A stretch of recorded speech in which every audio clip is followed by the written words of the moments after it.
Hey, what's up, guys? It's me, Edgar, again in the Lei Tai project. Today is the episode 26.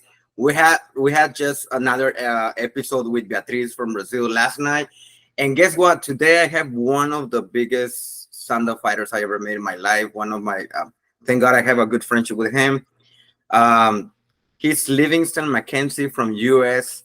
This handsome guy here in the back, and well, what can I say? I think many people right now they know his name, and I really want this podcast because to me, as a, as a stand-up fan or former athlete, whatever, to me this podcast is very important because he have a lot of knowledge in this sport, and I know this podcast is going to be very impressive for everyone, and you're gonna learn a lot.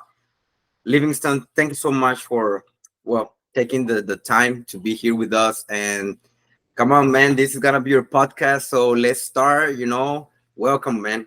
Hey, always good to talk to you, Edgar. You and I go back a long time. We've trained together, traveled together, all that stuff. We've had a good time. So, I'm excited to be here, man. Thank you, man. So I'm just, as you know, I'm just a messenger here. The main the people here.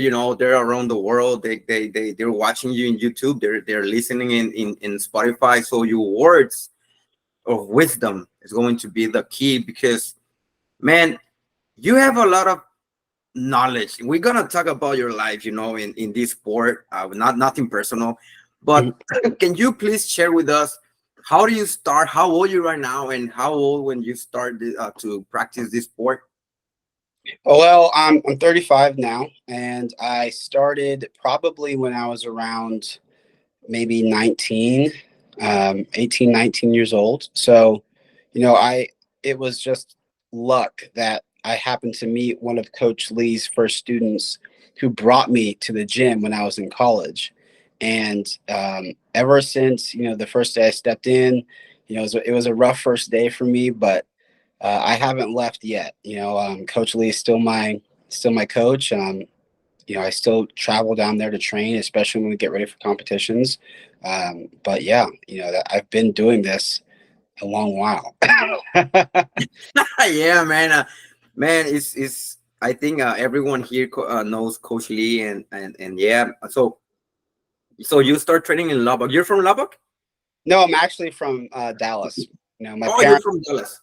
Yeah, my parents are from Jamaica.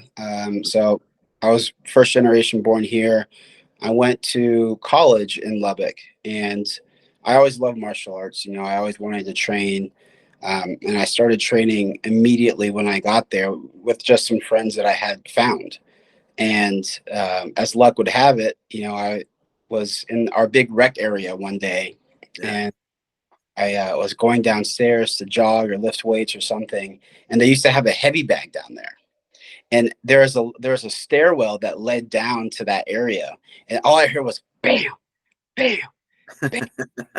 And so I'm like, what the hell is that? So I round the corner as I come around, and Jack Chen, which was one of Coach Lee's Oh yeah, students, yeah, yeah, yeah, yeah. Jack was just sitting there, he looked smoother than silk. He would just move, hop, hop, hop, hop, and then just one kick, boom, and the bag sounded like it exploded. And, I was able to strike up a friendship with him over time. We trained with him, whenever he had time because he was a full-time student, had things going on as well. But it eventually got to the point where he was like, okay, listen, if you guys really want to do this, if you really want to, take it to the next level, I got to introduce you to this guy. And how Coach Lee is. And so, when he brought me, my friend Danny, to the gym, made the introductions. And at that time, the team was, there were some really heavy hitters on the team. We have, Captain America himself, Alex, his name, of course, best friend Corey Johnson, uh, you know, AC and other people that were already there. And it was just like the perfect environment at that time in my life, um, with the training partners that I had with Coach Lee, where we just went crazy. We trained hard 6 days a week. You know, it was great. So the first time you start training martial arts were it when you was 19 year old, or you start? Yeah, I started. I had dabbled in. I always loved martial arts. You know, I'm a. I was a big Power Rangers fan, Ninja Turtles Yeah, fan, Blood. everyone. That era of movies and TV shows, man, they just, you know, if I was doing flying sidekicks off my couch and stuff, you know. But my parents are immigrants, so we didn't have a lot of money. So when I was probably around um, 10, maybe 10 years old, I was able to do Taekwondo for some time, and that I loved it. You know, it was a wonderful thing, but we just didn't have enough money, so I had to stop. And then a couple years, or when I was in high school, I was able to then jump into some karate for a while, and I did that all the way up until I left for college. Once I got to college, it was more striking as much as I could, and then I got my ass beat by a jiu-jitsu guy. And you know, so you know, it's one of those things where it's like, oh, you know, I'll choke you out before you knock me out. And I was like, I'll take that bet. And I lost. But then, you know, at that point in time, I was like, wow, that's amazing. You know, I want to learn that too. There's no martial art, there's no aspect of martial arts that I haven't dabbled in and that I don't love to train and try, you know. So ever since I got to college, you know, it's been jiu-jitsu 100%, you know, Sanda with Coach Lee 100%. And I haven't stopped, you know. Yeah, I'm gonna make a parenthesis here. So guys, if you're watching or listen this podcast, so he started training Sanda when he was 19 year old. He's 35. He's handsome. He's strong. He's big, and man, right now he's one of the best. Now he's the captain of the team, and I'm very again. I saw him fight. He fought one of my students actually. They're good friends actually, and and and I always like this guy. I always say like this guy. Once he's in the Lei Tai, man, he's like the boogeyman. I don't know for some reason because you know his face, his everything, like his body, and and and and telling this about like I was 19, now I'm 35. There's many people like we start training at 6 year old, and then we are 30 something, and there's a lot of people that they not even have the opportunity to be in a Pan American game or international event. And man, you did everything, because we're gonna talk about your skills, because I know you're a professional jiu-jitsu too, fighter, athlete too. But before that, how do you feel, man? Because 19 year old, then 35, you start like maybe it's like just for healthy or something, but now it's like one of the biggest competitors of US. Yeah, I think, you know, when we for Sonda, I think in the U.S., and you know this very well, you know, we're not a government sponsored team, and I've told other, you know, the younger team members that we've had, you know, your personal drive is what's going to keep you going in the sport. If you're waiting on other people or other factors to give you praise or push you or give you that motivation, stop now. Um, because there's not like a lot of other incentives in there. So I think because of that, the the career trajectory for the USA team members is longer. We get better the later into our careers that we get to. And a lot of, you know, that's the environment, that's our culture, that's the opportunities that we have to compete. You know, societal pressures and things of that nature push that learning curve for us, I think, later. Um, you know, I think Alex Disney is one of the, you know, he's one of the best to ever do it from the US, and he's gotten better and better. You know, he started winning more and more the longer and older he got. And there a lot of other countries, you know, that is not the norm, right? They're winning, they're their most competitive traditionally when they're young, when they're 19, 20. You know, they're retiring by the time they're 25, 26. So I feel good. I feel like my approach, my mentality is the best it's ever been, um, which is kind of, it's a blessing and a curse, right? But I feel great. There's no desire in me to like stop or to take my foot off the gas. Yeah, and you know what? Something that I can mention here is unfortunately, like, yeah, we're not we don't have a support from government, and all the countries, like, well, at least the Asian ones, but in America and Europe, there's a lot of countries that they don't have any support, and they're champions, and some one of the things, and that's going to be my opinion in my life, and I always mention that in podcast.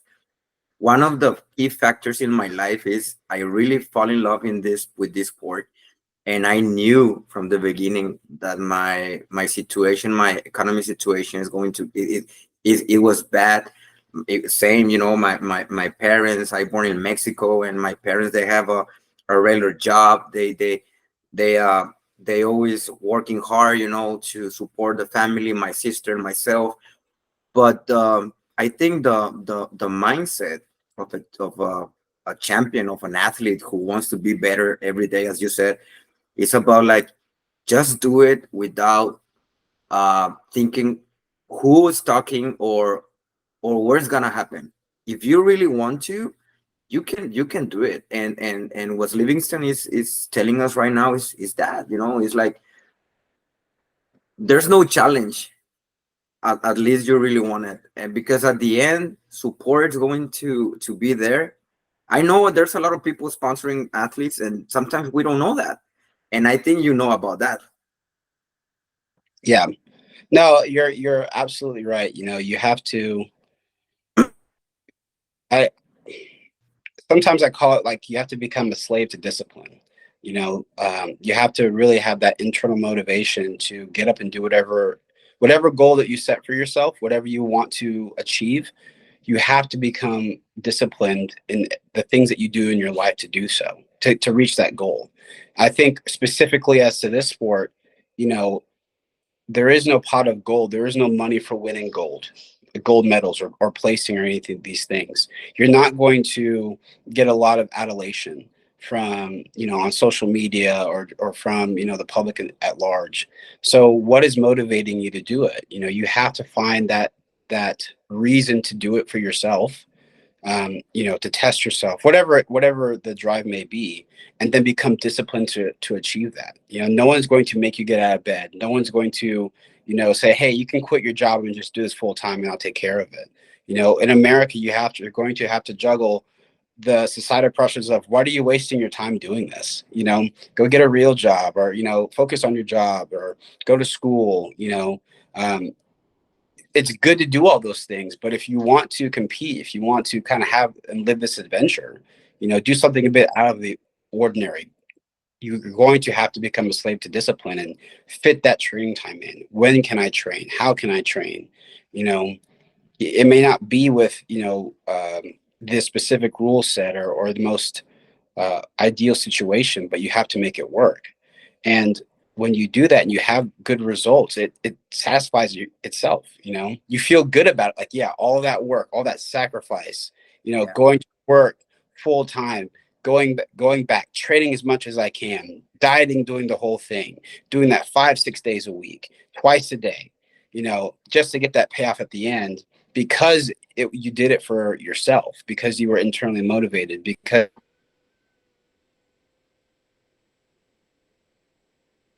you.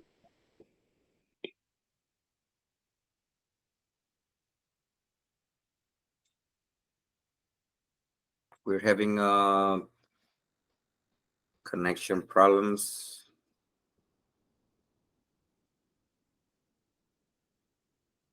I can Okay. hear you. Can you hear Okay. me? Yeah, now I can hear you. Yeah, it was like yeah. Yeah, okay. So Livingston, what motivates you to be an athlete? Because of course, we start training, we start training, as just to be to be active. But what was that like? What was that motivation? Like, I really want to be an athlete. I really want to fight. Well, I think for me, it was A mix of a couple things, but I think a big part of that was the initial motivation was, it kind of scared me. And I hate the thought of, having something over my shoulder that I don't want, that I can't deal with. So part of it was like, you need to do this because you're scared to do it. The other part of it was that I felt that I needed to challenge myself in some way or fashion. I think because, my dad um, has led a very interesting life that has had many hardships. He was largely on his own, coming up as a young man in Jamaica, and then he took a chance on himself. Moved to the States, brought his pregnant wife and his other kids, my older siblings, with him. Um, Struggled a lot, worked 7 days a week, and that my siblings and myself, we were part of that struggle in this country coming here. And I think that there was a point in time as I matured and became a young man that I realized uh, my life isn't that hard. Like I don't have something to test myself against. I could do the same thing that everybody else does. I can go to school, graduate, hopefully get a good job, and then just go from home to work, and never challenge myself, never do anything. And the thought of that um, left a terrible taste in my mouth. So, I really wanted to challenge myself, and I really wanted to give myself an opportunity to, have a little bit of hardship. And what am I really made of? Can I push myself? Can I struggle through something? Can I be uncomfortable for an extended period of time? Put myself in a stage or in a position to be embarrassed. you know and can I do that and win? Can I do it again and again and again? How does it feel to lose? I really wanted to answer those questions for myself. And I think that's really what drove me and what drives me to continue to try and compete as much as I can. Wow. Yeah, man, I got you. Many people who's watching and this podcast, many people, I always say, like, when you're a fan, it's not the same thing. You know what I mean? Like right now I'm listening, and that's part of the sacrifice, and that's part of like, as you say, like, what drives you to be here. It's not only, it's about because of your family, because your heritage, your culture, because, and I love the way you say about, like, if it scares, like, go and do it, because many people, when they feel a little bit scared, even a little bit, they just stop. And I Yeah, think, yeah. yeah. There's like so little. I don't want to say that, but there's so many people in life that I'll just say in America a lot. There's a lot of people that have not faced like any amount of like hardship, right? And of course, there's a lot of. I don't mean to say there's not like people that are really struggling, but there it's it's different when you choose to challenge yourself. It's different when you have no choice but to be challenged. There's a lot of great athletes don't come from rich places. Let's be Oh, yeah. honest. Yeah. So there's something to be said of being comfortable being uncomfortable. There's something to be said for facing challenges and being able to overcome that. Whether you have to do it day to day or whether you force yourself to do it, I think it's worthwhile to put yourself in those positions. And we should encourage people to do that. I like that because in with Corey, in the podcast with Corey, we talk uh about the how many people in US, and I'm going to talk about US, like, they're so comfy, very comfortable. Mhm. And I can see, I have a school, I'm a coach, I have a lot of, I used to have a lot of students, and they don't even, like, they're training, they want to compete, but, like, they're not into it because they're very comfy because why I'm going to do this when I have this? If I'm not good in this, I'm good at this. So Yeah. how, like, how can we motivate? And that's a question because I know you're a coach, and how can we motivate the to the young, or to the new generation? And I remember Corey and I, we were talking about that, and personally, I'm very, like, I'm always talk to my students after every class. I always have the speech with them, 5-10 minutes, about like, hey guys, you have good skills, you have a life, use it, because in the future I know you're gonna be leaders and this and this and that. But man, you can do nothing. Like, what do you, like, what do you think about this situation right now? I think in America it's pretty tough, and you know, I don't want to sit here and sound like I don't. I've been blessed with like a really good career and things of that nature. So I'm definitely not struggling in that sense. But I think in general we have to, and not just as coaches, but in the society, we have to um, emphasize the importance of struggle. You know, there's something to be said about injecting struggle and hardship into individuals' lives, not to the point where they're going hungry, but to where you are tested. And I think it's very valuable. As well as I do, if you take a child, we've trained kids before and we've watched kids develop, and really the martial art or whatever is inconsequential. It's more so the attitude. But a child, a kid that is accustomed to hard training, training with purpose, having expectations, failing, and Yeah, having to again, having to train when you don't want to train, um, take that child, age them up, put them in stressful situations, they'll do it a lot better. I found that in my own life. After you've become accustomed to stress, become accustomed to that guy wants to hit you really hard. He yeah, really wins. He wants to take you down. He wants to choke you or whatever. The prospect of like having a conversation with somebody or having to do a presentation or the risk or the pressures of a test or these things are yeah, so much manageable. But we have gotten to the point, where we almost shield young people from those types of experiences. Oh no, don't do that. It's going to make you feel bad. Don't do that. It's dangerous. Don't do that. It's not safe. Well, what is safe? What is not dangerous? You're going to encourage people to live neutered lives. You need a little stress. You need that tingling of fear on the back of your neck. You need to have a prospect of failure. And the more you confront that and deal with it, the better off not only you're going to be, but everybody else around you is going to be. So I think it starts, it's got to start earlier. We have to become more accustomed to allowing, our younger team member, our younger students and teammates to like experience that and tell them, hey, these feelings are okay. You're going to feel tired. You're going to feel stressed. You're going to feel frustrated. You're frustrated that you lost, but that happens to everybody. yeah. You just have to get up, dust yourself off. It's okay to feel that way. And let's get back on the horse. Let's do it again. And getting people to realize like this is okay. This is good. It doesn't just because I failed doesn't make me a failure. Yeah. And you know something, I want to mention something from the podcast from yesterday with Beatriz from Brazil.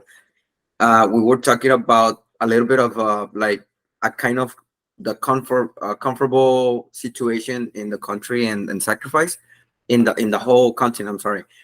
And something that I really like that she said was like, the like, we're there, like, USA is doing better. Mexico, now they got a medal. Brazil, well, we know Brazil have a lot of talent. And we Mhm. were talking about that, about like, hey, you in Brazil, you're doing so good because you even, they're doing the Sanda King, and they have like lots of people in every category. Yeah. And and and there's something that you said, man, like, I think in this past War Games in Dallas, like in my case, well, I couldn't be there because I was in the back, managing all this thing. But man, I what I can say about the USA team, it's like you really jump, like the team jump like to other levels. Everyone, and now you're the captain. You have the knowledge, you have the experience, you know how to talk, you know how to teach, and that's one of the key points here, because I saw a different USA team, like from the team that I was, and then the next team, and then the next team, and then with with Alex Isne, like this time was different. What do you think, man? What was the balance between like your life, your mindset, and now like knowing that you have that pressure on the shoulder, like I'm the captain, I have athletes, fighters with me, and they're trusting me, they trust in my experience and knowledge. I think, I think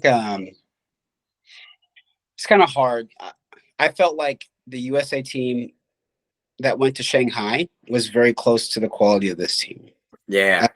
And, you know, not to say that, well, uh, I feel like really it's like it goes back to the time span that we have.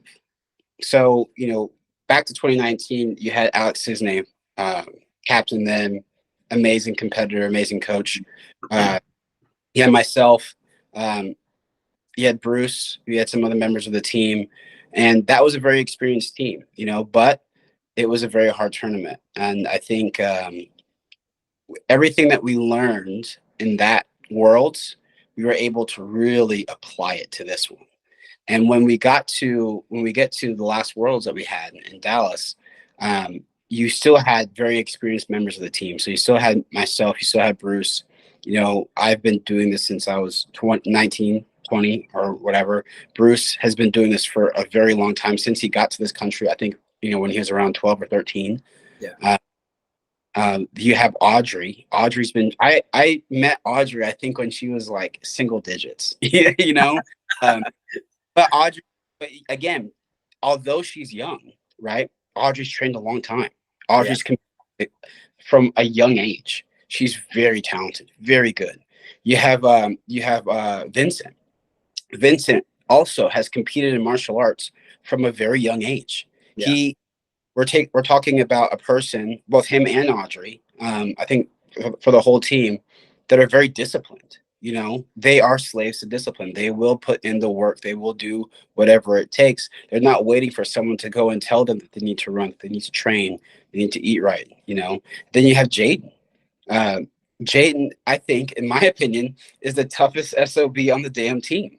you know, um, and when you combine, Jaden may have less of the training time, but he has twice the heart, right? Yeah. So you in tough situations, he's gonna bite down and swing, right? So when you talk about when we talk about that team, we talk about an experienced team that understands how to compete and that is hungry to compete and do the damn thing, right? And I think that result showed itself in all the fights that we had and how well Team USA did. Yeah. And I'm sorry. Go ahead. No, Go ahead. yeah. No, and you're right. Like every we had Max Shan, in one podcast also, and he talks about like that generation, when he was in the USA team, like the different things that has been happened in time with the team. And I came from the Mexico team, and then we saw a peak, and then like this. But I think like everything, we had the COVID.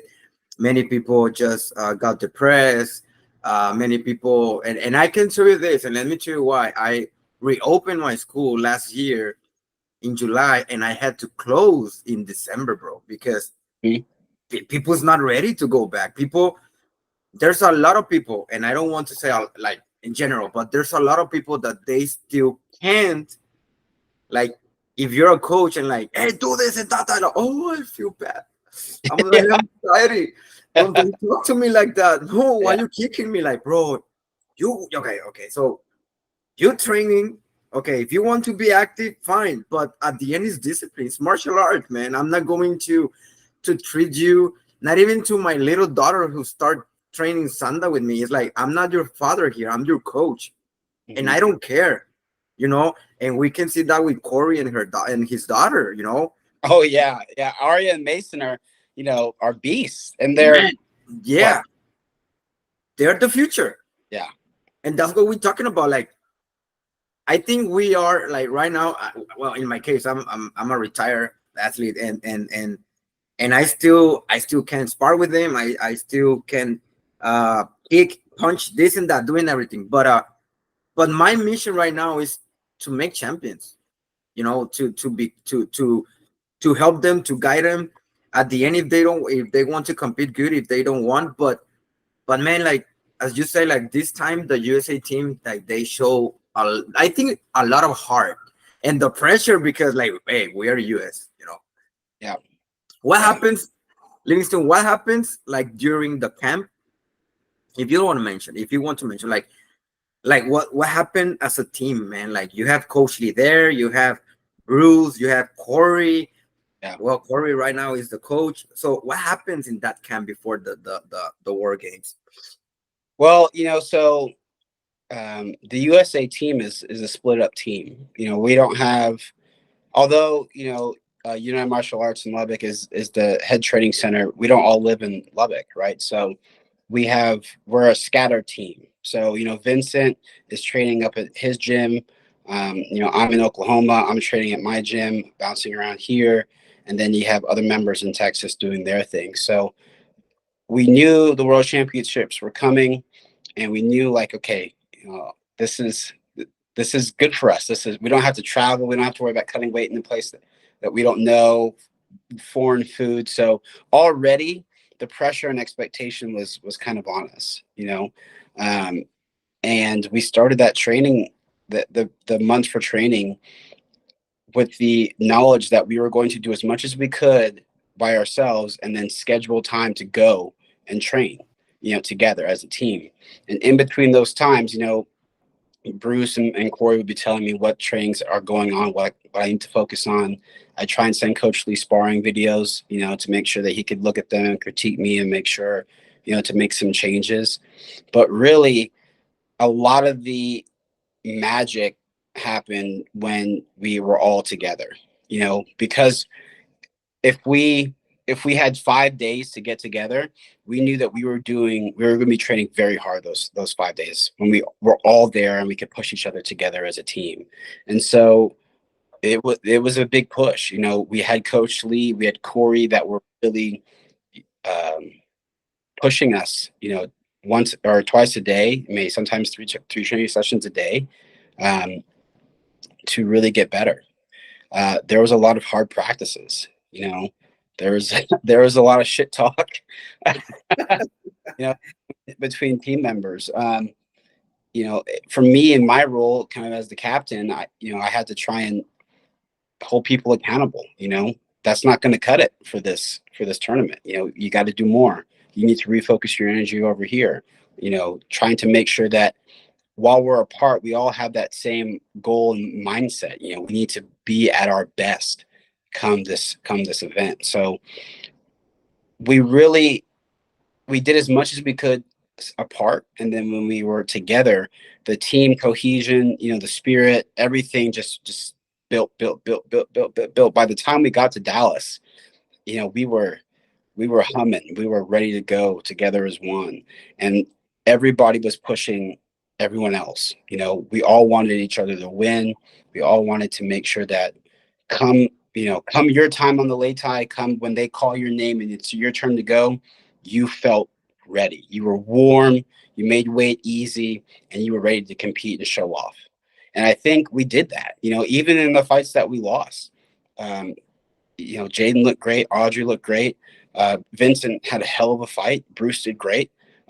Win, lose, or draw, I think that all of our preparation and the weeks leading up to it was evident. Yeah, yeah, no, and I know that like As you said, like I remember the podcast with Vincent. He was in UMA in Lubbock, and he said, "Man, I have a month here sleeping in the floor, and then waiting for training, and that is something like from my perspective, I really respect that because like he's sacrificing everything, and he was sacrificing everything in that time."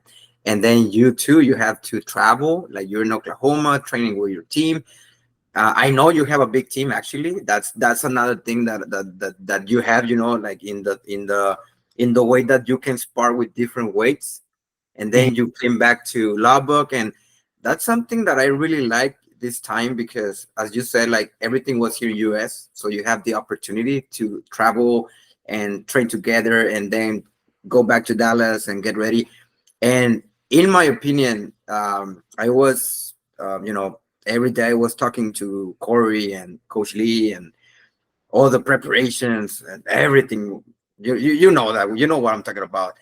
And I remember when I was in the back with the whole team, fighting coaches and curses, this and that, and I saw you, and I remember I saw your face, and something inside of me, and I want to mention this in front of everyone because I'm not lying. That's the truth. But it was like, man, this guy, he gonna make it. Like I can see your face, I can see your body language, you're confident. Of course, everyone in the world competition, everyone's nervous. I've been there in Taulu, I've been there in Sanda, and I can talk about my experience, man. Like I was doing great. Coach Lee, like, man, you're gonna win this fight. And once you're in the late type, sometimes just blank. And Yeah. many fighters, and Yeah. how that happened just happened. And in my opinion, Livingston, he did awesome. Like you were very gentleman in your fight with Egypt. Actually, like it was a good fight. It was a really good fight. Even with how many fights you have? Two or three? I don't remember. I two. Two. Two.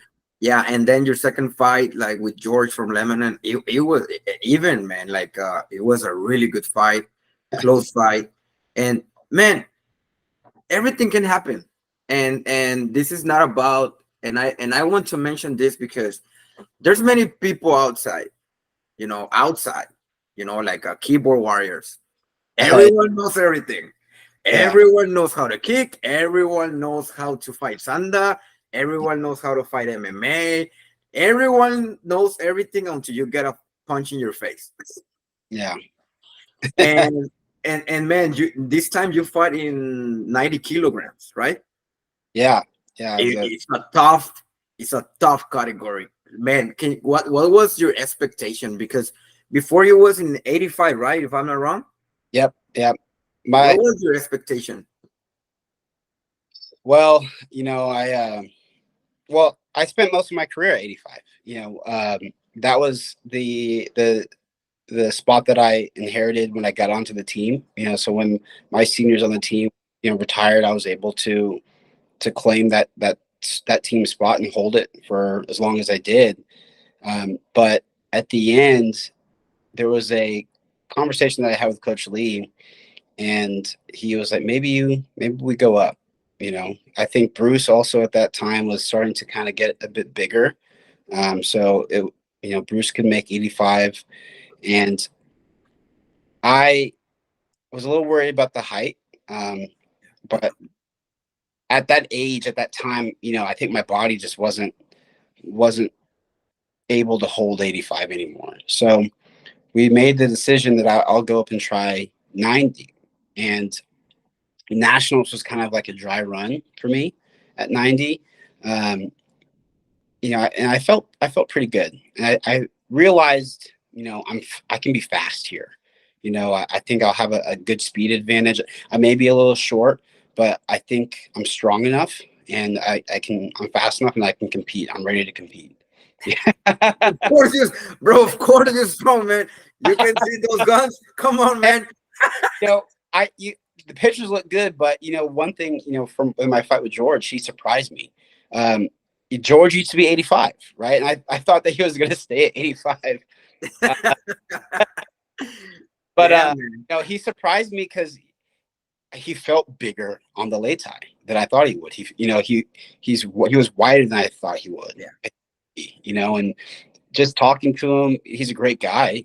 Talking to him beforehand and then being in there, I was like, oh, this is a little different. He's a little bigger than I thought he was. But yeah, we made the decision to move up, and believing that I would be able to be faster. Um, the weight would be easier to manage. I'd be faster. I could get a little bit stronger and feel strong. And in the training leading up to it, I did feel fast. I did feel strong. So um, I think I'm happy at 90. Stay as there. long as long as it wants to say 85, I'm happy at 90. And we're gonna see how it goes. So Let's talk about uh let's go into some questions about let's talk about your what has been your proudest moment of your athletic career so far? oh, come on. Hey, I, yeah, I'm talking about not only sanda, like jiu-jitsu, everything. well, there's a different type of enjoyment, right? I think as a competitor, definitely one of the biggest things has to be medaling at the World Championships. I joined the team when I was young. When by the time I was able to start competing, Alex was a big motivation for me. Just as a person from the U.S., Corey's been a big motivation for me and stuff. And I wanted to prove that I was one of the best in the world. Um, and I felt like I did that in China, and I just didn't get the result. And so when I finally got that as an athlete in Dallas in this last Worlds, it was a big moment for me. My wife and my a lot of friends and training partners who have seen me try and do this over the years, it was, I think, very gratifying for them. Like, okay, he finally got, he got close. Did I get what I wanted? Absolutely not. But it was at least it signified like, hey, I I can do this. I'm pretty good at this. Um, I think, though, another big moment for me is always when I see any of my students or training partners do well. And so, I've coached for a long while now, and it's a different satisfaction, um, when you see, one of your training partners, for instance, we've had, guys get, podium very highly at Nogi Pans in Brazilian Jiu Jitsu, Nogi Worlds in Brazilian Jiu Jitsu. Um, just compete at a very high level and have success and do those types of things. I think that's, for me, it's been very gratifying because it kind of goes back to what we were talking about before. You're watching somebody sacrifice, you're watching put in the work away from everybody else. Nobody else knows really how much they're dedicating themselves to compete in this one event, and then to see them achieve something amazing. It's like, hey man, you know congratulations, like you did it. You All that hard work, all those extra training sessions, all that time, it paid off. And so for me, medaling at Worlds is big, but also anytime I get to see one of my students training partners do well, it makes me feel like 1,000%. Yeah, of course, man. Next question. Mental toughness. What mental strategies do you employ to stay resilient and positive? Oh, um, well, I bully myself mentally into doing the. How about that? I think mental toughness is one where the best teacher of mental toughness is past experience. Yeah. And so you have to just put yourself, like, competing is a skill, right? And there are those that have practice that skill more than others.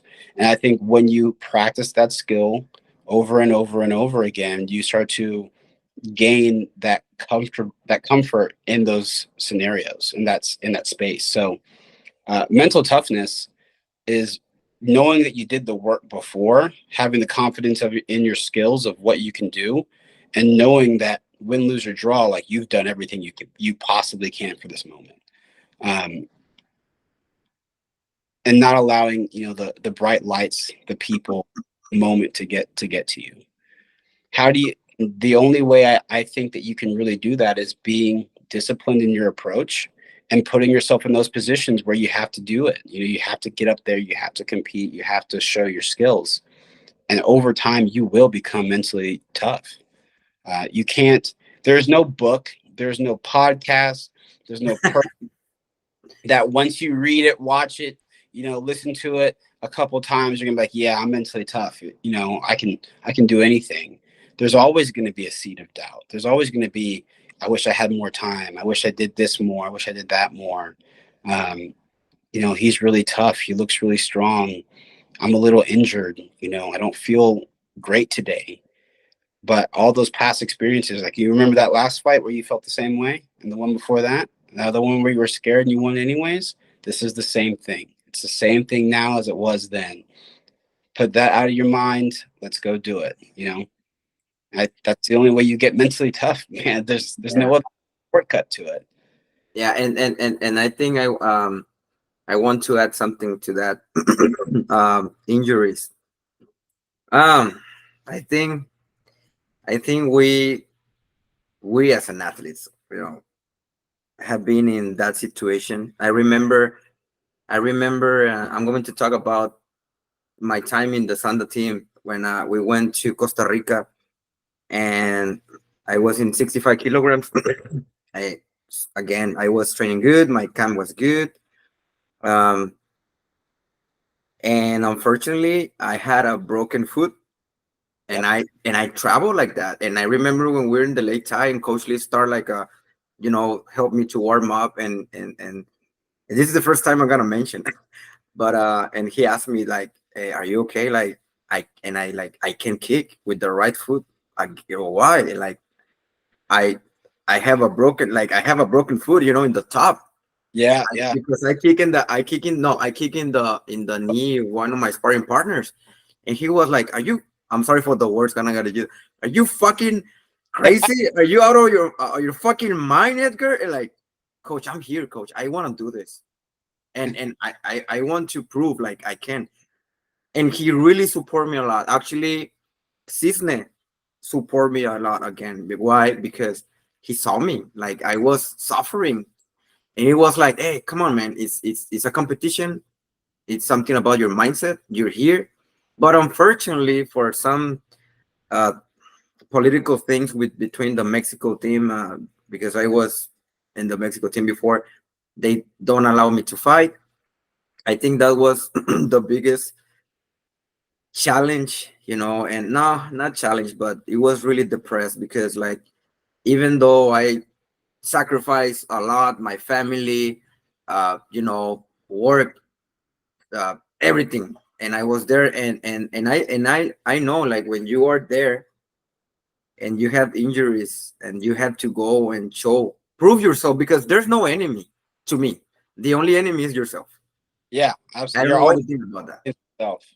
Yeah. and and it's hard, man. It's hard because I'm just listening to you and what you said, like, even if you have injuries and you're gonna be there.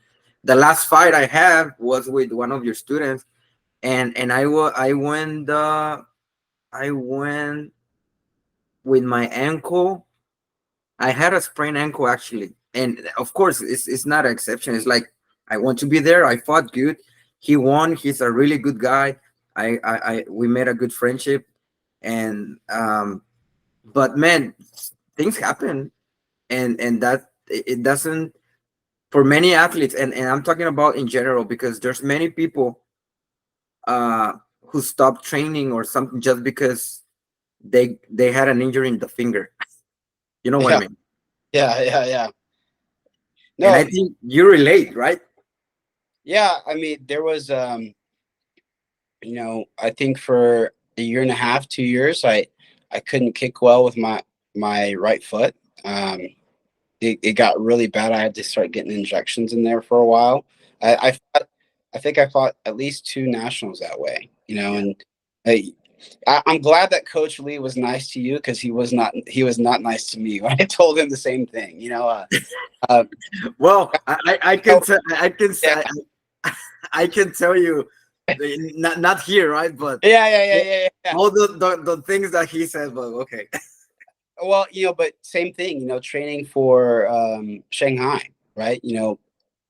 I messed up my foot pretty bad. I remember talking to Alex, and Alex said, "What are you going to do about it?" And I was like, "Well, do what I can, I'm here. but you don't throw it, and you hope that when you get the adrenaline in the fight, you don't feel it.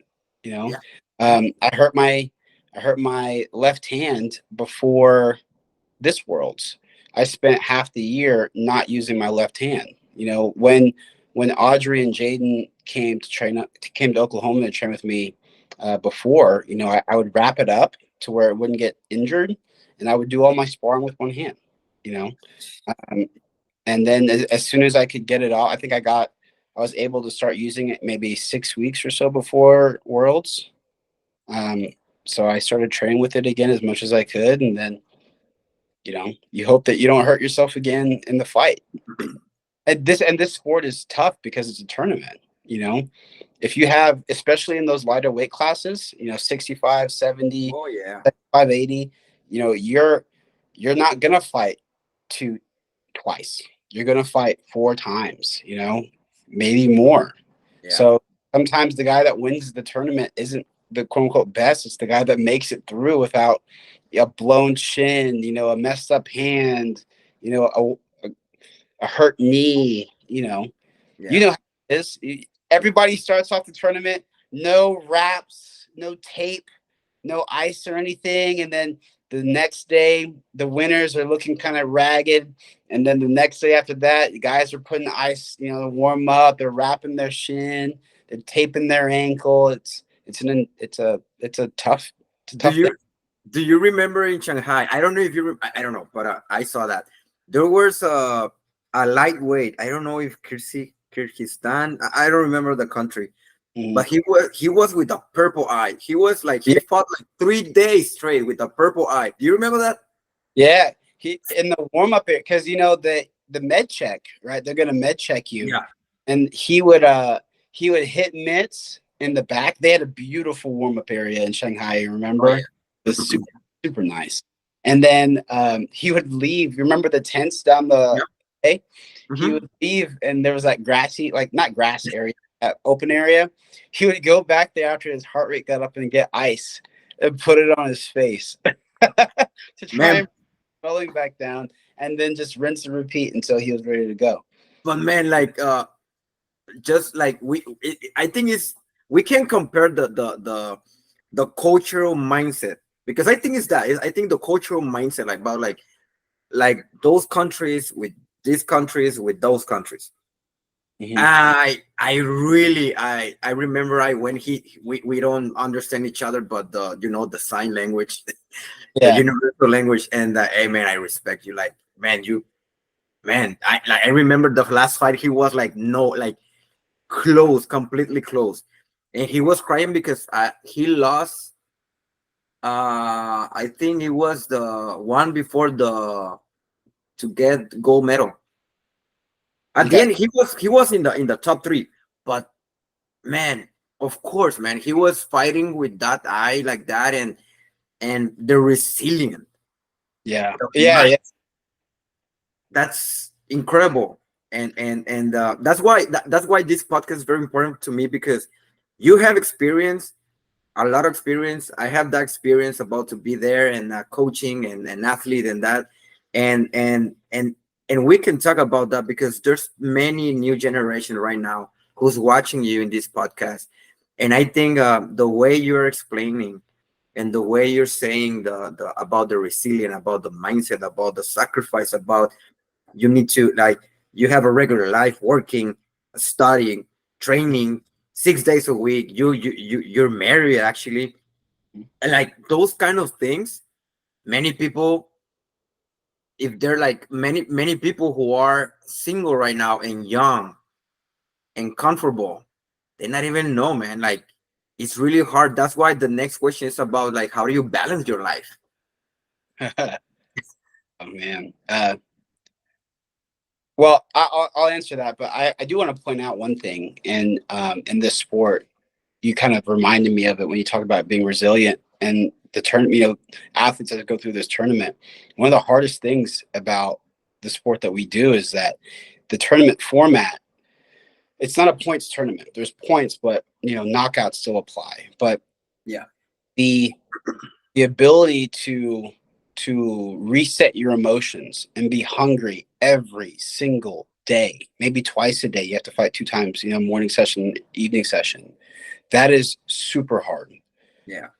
The countries and the people that can do that well are amazing. They have great results, but at the format itself is so challenging in that respect. Your adrenaline and your emotional high and that emotional crash, and then having to reset, weigh in again, and have that same peak, reach those same peaks, still hit that same hunger, even after you've won already, because the tournament isn't over. So many athletes struggle with that. I've struggled with that. Even in this last Worlds, that was you know, a thing that reared its ugly head, but um, it makes the sport interesting. It makes it very difficult. It's more difficult than people think, and I don't think a lot of people give credit to the athletes that compete in Sonda that respect of like you don't have to do it once. You have to do it 2, 3, 4 times to win the entire thing. You know. Yeah. But in regards to like how I balance my life, I think part of it is um, my mentality, my attitude, just the way that I am. When I'm in work mode, I'm very focused on what I'm trying to do, and largely, I've had the same schedule since college. I train. Um, well, I go to work every 5 days a week. I train at lunch. I work out at lunch as much as I can, and then I train at night. I either coach or train myself at night. I do that 6 days a week. I've done that, since I was 19. Nothing has changed. Even though I've moved from city to city and been in different places, my schedule has largely stayed the same. You have to again become disciplined. You have to be disciplined not only in your I'll say professional life, right? Like your school and your work and your actual responsibilities. Those things come first, of course. Especially, in America, those things definitely come first. But you also have to be very disciplined and mindful of your free time. So I'm married. I'll tell you, today was and the weekends at least are very focused on my wife. We spent the entire day together today. And the reason it's that way is because I don't get home until, I leave the house at probably around 6:30 or I'm sorry, around 7 every morning. And I don't get back home until probably around 8:45, 9 o'clock at night. Yeah. I So got you. yeah, so you have to be very disciplined with your time.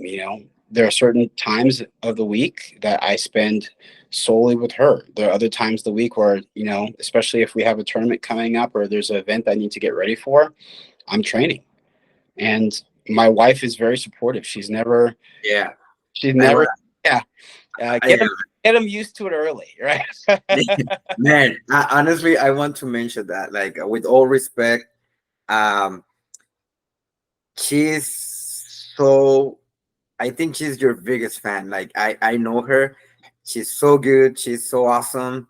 And every time, man, every time it's like it's there for you. Like Oh, that's she's, one of that's one of the secrets when you're married, because this is going like what I'm going to say. Maybe it gonna hurts a lot of some athletes that I know, but sometimes you need to leave everything because your wife doesn't support you as you want, and that's the reality. and you have your biggest fan is your wife. And man, I what can I say? Like she's so awesome. She's always like that vibe, positive, and honestly, I really appreciate I really appreciate every time we we met each other, and she always awesome with me. And oh, that smile, always smiling, is like, why are you always positive? I love that positive. She's always nice. And I remember in Dallas, she was with you, your family, your brother, um your nephews, I think. Yeah, my nephews. Yeah. Man, that's the balance of your life in this question. I saw that, and I have the privilege to be there, and after that last fight and all the support as a team, because there's something that we don't like, people don't see when we're in the back. you know um every time, every kick, like with you, with Bruce, man, I cried. I cried after your fight, I cried after Bruce, Yeah. and because I felt that, because at the end we're the team, and I felt that, and watching your wife like being so positive with you is like, wow, man, it's amazing. My wife always, if you're watching this, babe, don't please stop. You are one of my biggest fans too. But Livingston, I what do got you? I got to give her some credit, man. And I think you hit on like a big thing. I heard she um she's never, complained about my crazy schedule.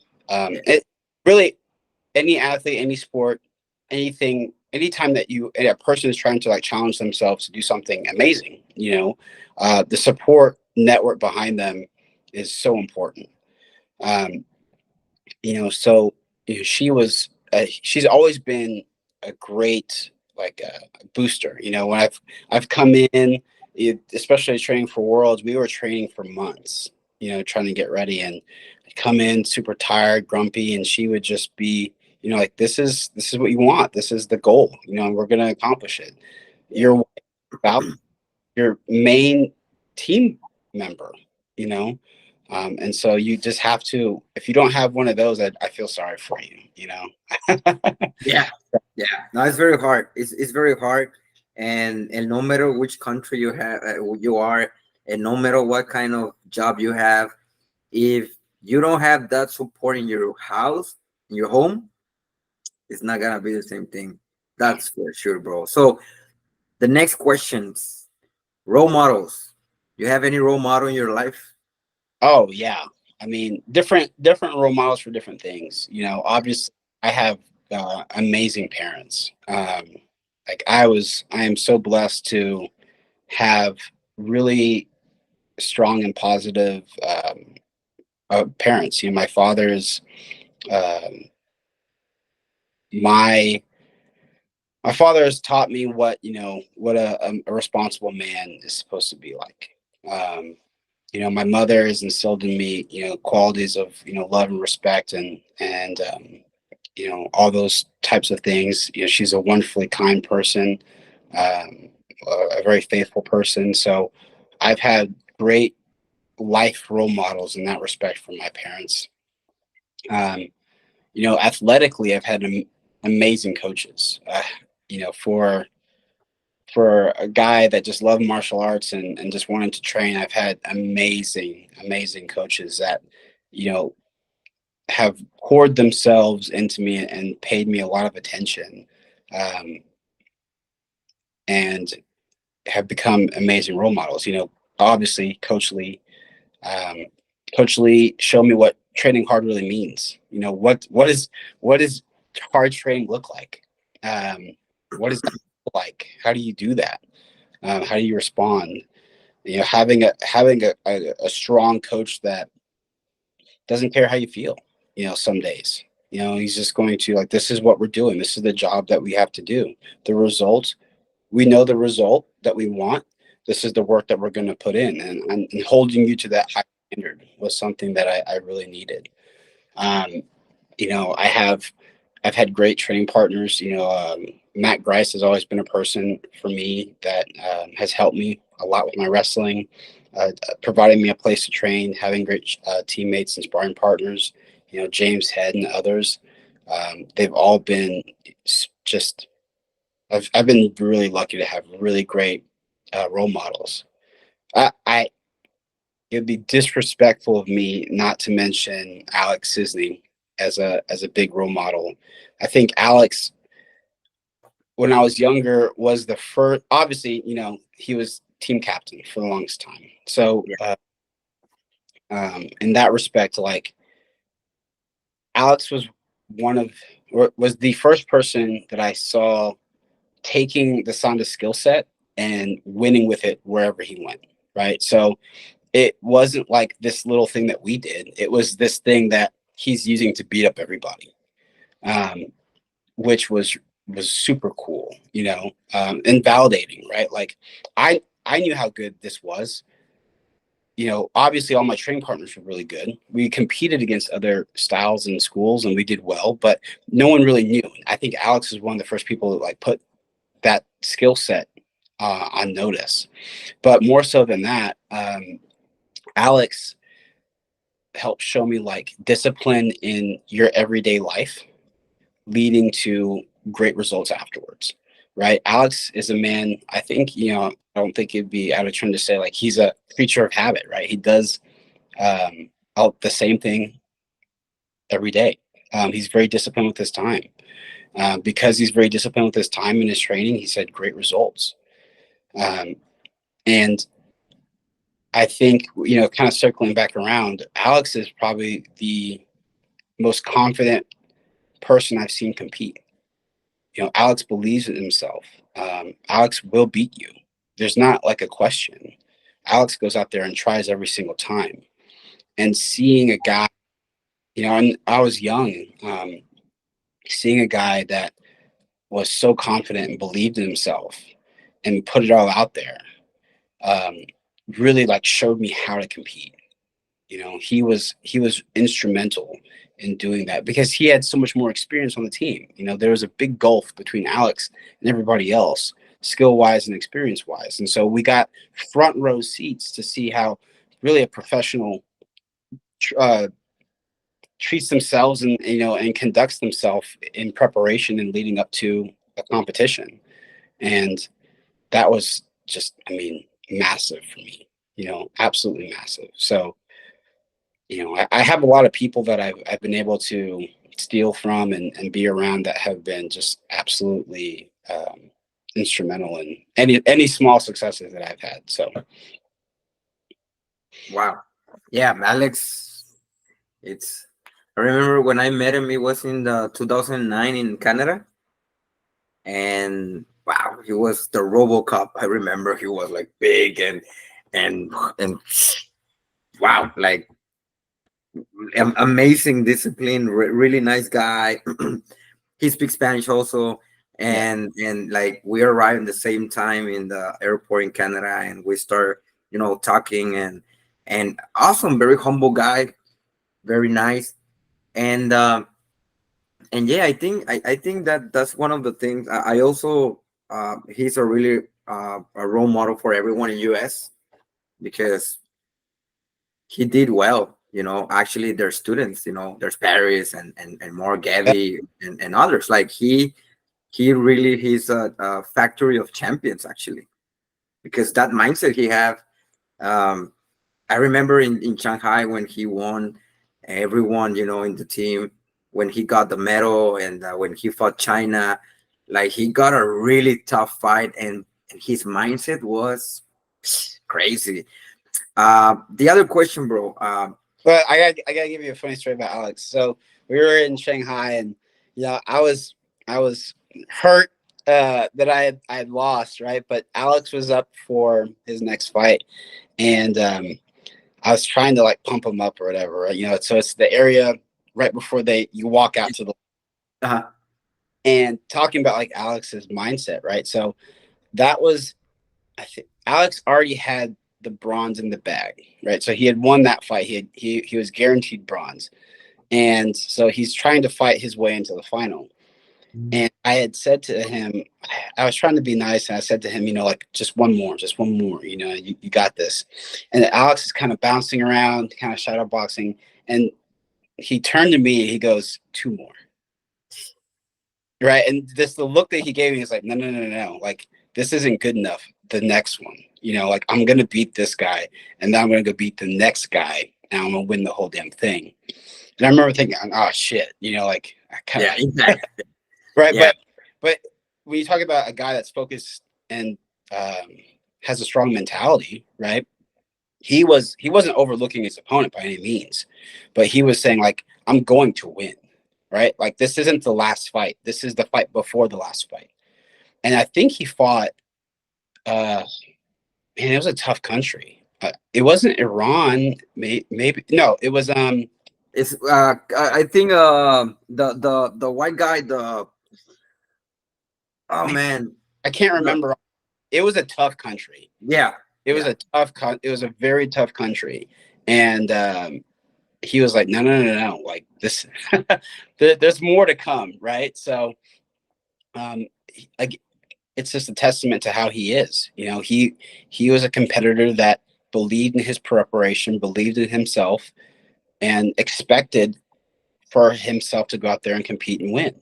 And he fought to the bitter end. He didn't win it, but it's always just funny to me because it's who he was or is. Not like he's.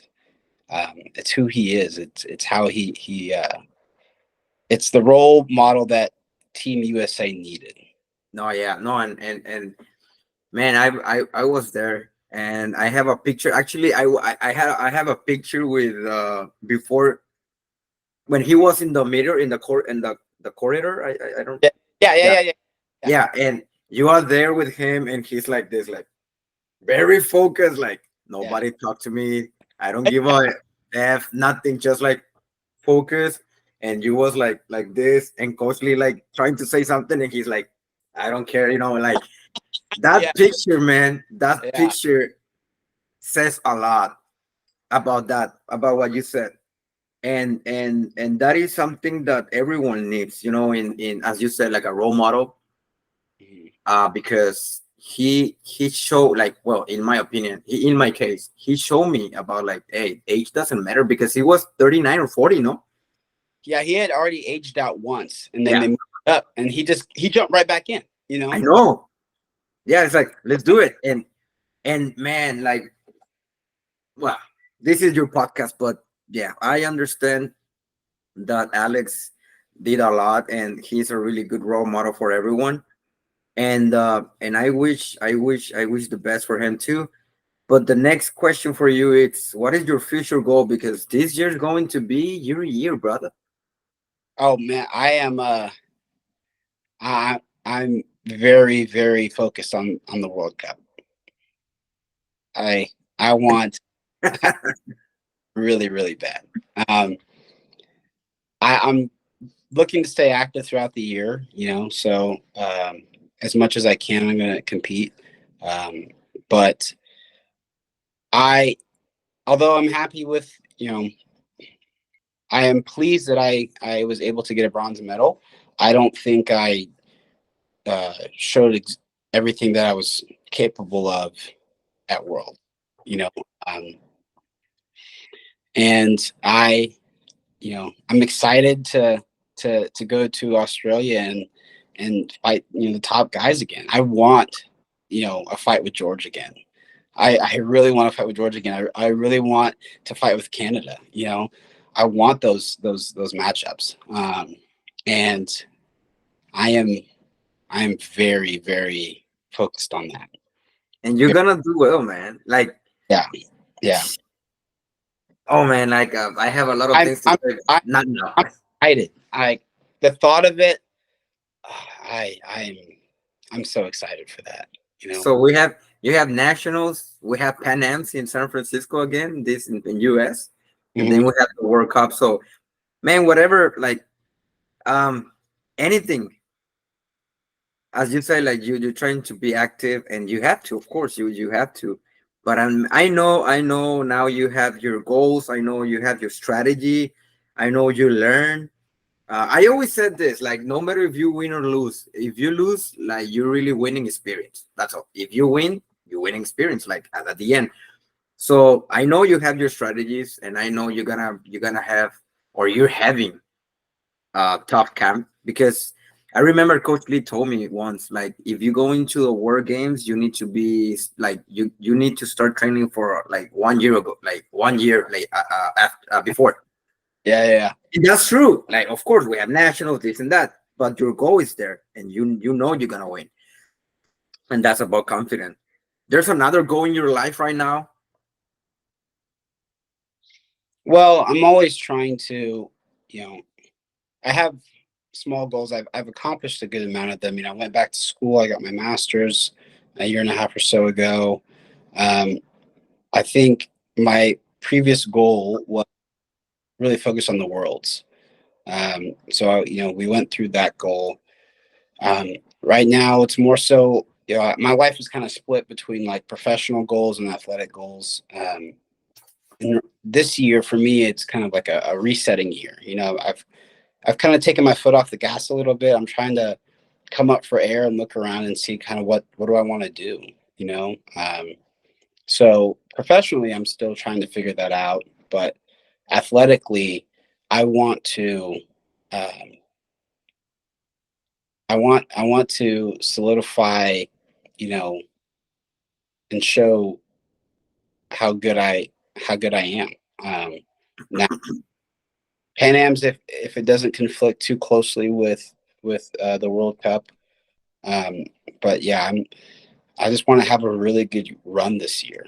I'm really focused on kind of like putting a stamp on things. I've won Pan Am's before. I've gotten silver in a very close fight with Brazil. I think a new weight category and a new year of challenges. It's exciting. I've never competed in these tournaments at 90 before. I spent my entire career at 85, never win a world medal. And now I move up a weight class and I get bronze. So let's see if we can add some silvers and golds to it. So Yeah, that's why not?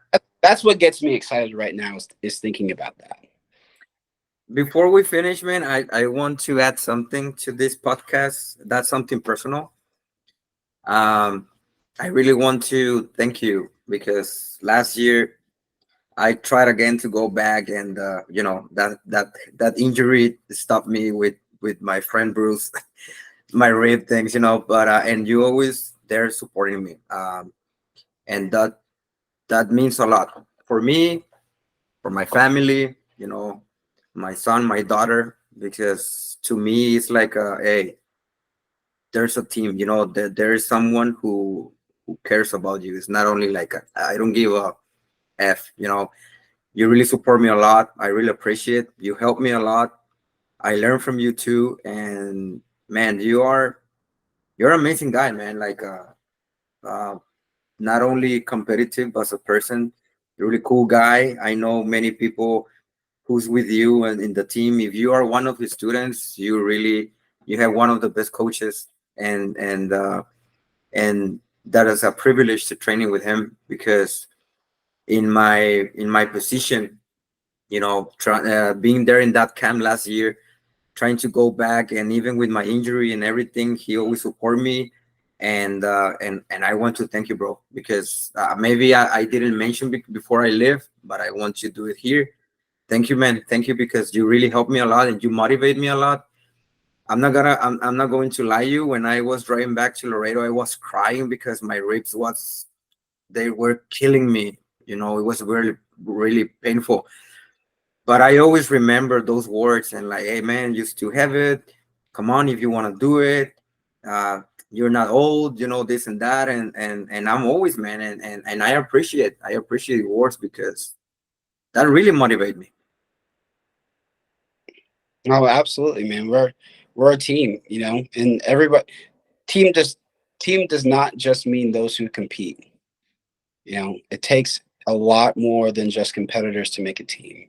And Yeah. you've been a part of the team for as long as I've been on there, and I appreciate the hell out of you. You've always supported us. I've seen what you've done you know, in front of everybody, behind everybody. So, hey, I appreciate the hell out of you, Edgar. And, I Thank you, bro. always look forward to being able to see you and spend time with you, train with you, go eat some good food every once in a while. So, it's always great. Nah, thank you, man. Thank you. You're really special in this team. You're special for me too. You gave a chance to my to Carlos, my student. He learns a lot from you, and many people. Rodrigo in Argentina. I know you take care from like for them like as a team. Rodrigo, his dad, Carlos. I really want to thank you for everything you did that time. Corey, all the team, Coach Lee, everyone. And before we leave, bro, is there any message you want to give us? Well, yeah, for the new generations, as a fighter, any message, bro, positive message. Oh man, um, you know, you can do it. Um, well, you can do it, but go live an adventure. It's a privilege to go and do these types of things, and it's a privilege to compete in anything. Jiu-jitsu, sanda, Muay Thai, karate, whatever. It's a time of your life where it's a limited window in your life where you can really have an adventure and really make some good memories. Push yourself, see how far you can go. Don't be afraid of a loss. These are all experiences that are going to just make you better and better and better. And at the end of your life, you're going to be able to look back and say like, wow, I did some really cool things that a lot of people don't get the opportunity to do. So, you can do it. It doesn't matter if you're older or younger, but challenge yourself and see how far you can go. Be disciplined in your approach and along the way, and you'll surprise yourself.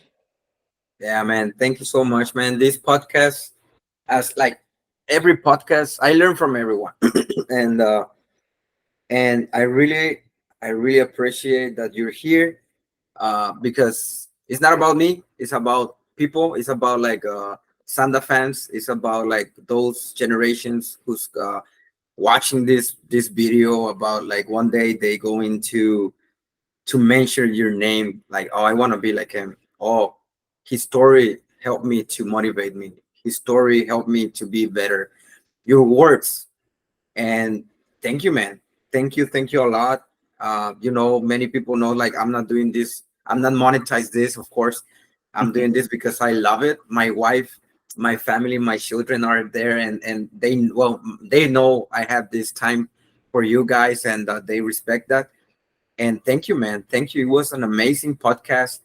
Uh, Again, I wish you the best. I wish you, and I hope I have the chance, the opportunity to be there with you in the Thunder Cup, even as a fan or something. But I know you're gonna do well, bro, because I know you.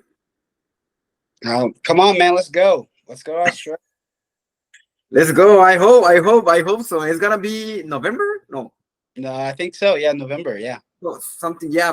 So the thing is, we have the junior worlds. So I Yeah. have two students. I hope they can be in the team. So whatever happens, man, my heart's with you, with your wife, with the team, with the family, and I appreciate it again, man. Really, thank you so much. And oh, lastly, is any I don't know, social media or something that people wants to contact you? Oh yeah. I mean, look me up on Facebook, Livingston McKenzie, and Instagram is at Mr. Mac 182, Mr. MACK 182. Just shoot me a message, man. I love talking to people, and if you're ever in Oklahoma, want to come train at the Forge Brazilian Jiu Jitsu, come find me, and we'll have some fun. Yeah, guys, if you are in Oklahoma or you are in north of Texas, and because so if you want to go there, please go and find them. Uh, Call him, and I don't know, maybe a personal like class or private class, whatever. But go with him because he's one of the best.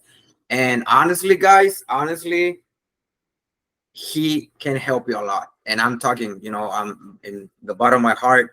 He's really good guy. He's an awesome guy. I know he's scared, like he's this face, like Mike Tyson face, but he's really awesome guy. So come on, man. Thank you again. Thank you, Livingston. Please don't go. And guys, we have a surprise. We're trying to get someone from China, but it's a little bit difficult with the hours and everything. But I have some surprise for you. We have, I think the next one is gonna be Marta from Spain, and next week I think. And this week was awesome because we had Beatriz, and we had uh, Livingston here right now. So two podcasts in a week, it's gold for me. Thank you again, guys. Have a good night, good day, whatever, in whatever place you are. So thank you again. Follow and share this podcast with your friends, because we need to share these stories to everyone else who are competing, and no matter the sport. You just please, you need to watch, to listen, whatever is in the podcast in YouTube. The podcast is in Spotify. So if you're driving, just go to Spotify and the Lei Tai project, and it's gonna be there. Episode 26, the captain, Livingston McKenzie. So thank you so much. Please don't go. Please let me just finish here, and see you next time, guys.